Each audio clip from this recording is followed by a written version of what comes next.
DAB, TV, and on your mobile. This is BBC Radio Wales.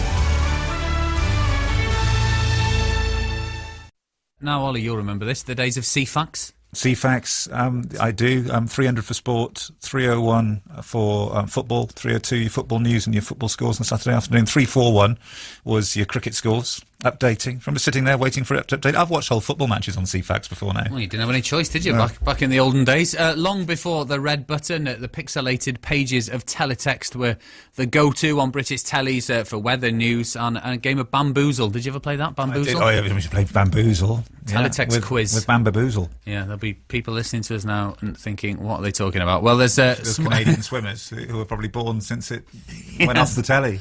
Yeah, well, thanks to a small band of committed tech pros, Teletext is back, or CFAX is back, sort of. Anyway, the revamped version is known as TFAX. It works through the tiny computer Raspberry Pi when it's plugged into an old analogue television, if anyone's got one of those lying around. It looks just like the original, also features tweets and rolling news in pixel form. Dan Farrimond is a Teletext artist. Hi, Dan. Hello. You love Teletext, don't you? Oh, I'm absolutely in love with it. If I could, I'd get married to it. And in fact, I have. Have you? How? Tell us. Through the medium of teletext. What's the appeal to you? I think it's not just the aesthetic appeal. I think it's the whole idea. I'm obsessed with teletext in the same way that I'm obsessed with the internet. The first time you come across these things, you think, oh, wow, I've got this access to all this different data, this world of data, the whole world even. But with teletext, I guess it's more down to my own attention span, because the internet, you need the biggest attention span in the world, because you're never going to be able to read it all. But with teletext, 80-word articles, that's absolutely perfect for me. Yeah, that's the key to I Jim. reckon on a wet Wednesday afternoon during the summer holidays in 1987, I probably finished CFAX in an afternoon. I probably read it all. What, like a video game, like Super Mario Brothers? Well, you sit there and go through it all, and then you end up looking at cheap holidays. Yeah. Can't get cheap holidays anymore because of the internet. Now, you create artwork, don't you, Dan? How do you create it? Well, I create the artwork in genuine teletext software.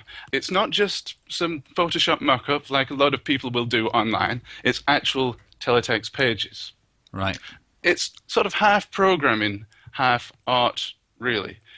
In the olden days, people used to have to input data with the keyboard. Now we've got mice and light pens and tablets and fun things like that.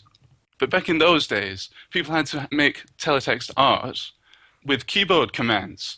Now, if you imagine how difficult it is to, say, use DOS prompt on Windows or something like that, well, magnify that by 20-fold, and you've got teletext art. So that's a real skill. I don't do that. I cheat. I use a mouse. But I have a real reverence for those people who used to do that. Yeah, how can we have a look at your artwork? Tell us somewhere we can go and look at it. Yes, my artwork is available online at denfarrimond.co.uk, Farrimond, Farrimond. Okay, lovely. And you've got this TFAX system, haven't you? You've gone out and bought it. Well, you don't really have to buy it. All you need to do is get access to a Raspberry Pi. Then you can download the software, the TFAX software, and then it calls pages from Peter Kwan's server, which is sitting currently, I believe, on his piano in his house, and it downloads those pages to your Raspberry Pi.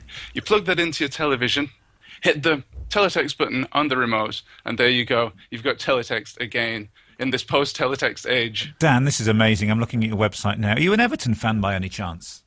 I'm not. No, but you've done art of all these Everton players, including Welsh greats Kevin Ratcliffe and Neville Southall. And Yes. Pat Vanden Hauwe.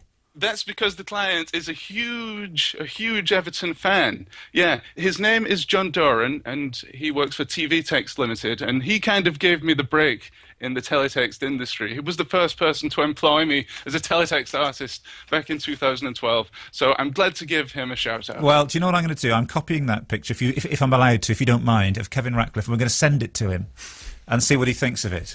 How about that? Yes, please, Yeah. please do. Do you know Kevin Ratcliffe. We do. He works for us here on BBC Wales. So yeah. Oh, really? Yeah. Oh, wow. That would be fantastic. I'm doing it as I speak to you. I'm doing it now.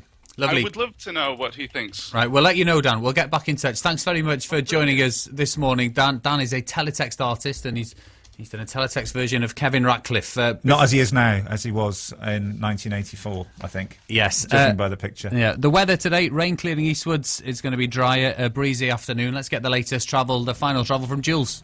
Carl, M4 still busy both directions around the Bringlass tunnels. Western Avenue, Northern Avenue sluggish into Cardiff city centre, and the A465 slow in the roadworks from Gilwen through to Bryn Mawr. You got that now, Steve? Send it to you. Yeah. You got it? I think, yeah. It looks like him. Yeah, it's not bad. Obviously, since then he's put on a little bit of weight. But haven't we all? Haven't we all, exactly.